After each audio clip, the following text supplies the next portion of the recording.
আর শ্রী শ্রী দাদার কাছে এক দাদা গেছেন, তো গিয়ে প্রণাম করেছেন নাটমণ্ডপে। শ্রী শ্রী দাদা কিছু একটা কথোপকথন বিষয় বলে দিচ্ছিলেন যে কিভাবে ছেলে মেয়ে মানুষ করতে হয় এইসব ব্যাপারে। তো হঠাৎ করে সেই দাদা বলছেন, আগে ওসব আপনাদের পরিবারে হয়, আমাদের পরিবারের ছেলেপেলেরা বললে শোনে না, এসব হয় না। যেই বলেছে সাথে সাথে শ্রী শ্রী দাদা উঠে বসেছেন, রেগে গেলেন পুরো।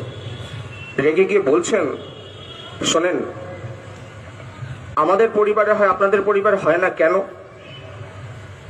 শ্রী শ্রী ঠাকুর আমার জন্য যে ইষ্টভৃতি দিয়েছেন সেই ইষ্টভৃতি আপনার জন্য দিয়েছেন, যে প্রার্থনা আপনার জন্য দিয়েছেন সে প্রার্থনা আমার জন্য দিয়েছেন, যে লাইফস্টাইল আপনার জন্য দিয়েছেন সেটা আমার জন্য একই বর্তায়।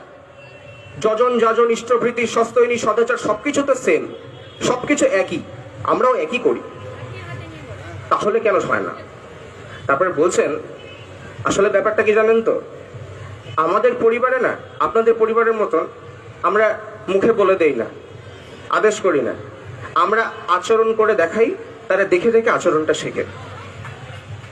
এটাই হলো আচার্য পরম্পরার বৈশিষ্ট্য, এটাই হচ্ছে গুরুত্ব। এই জন্য আচার্যদেরকে ধরতে হয়। ঠাকুর একটা বাণী আছে, দেব দেবতা হাজার ধরিস, আচার্য যার ইষ্ট নয়, স্পষ্টতর বুঝে রাখিস, জীবন চলায় নেহাত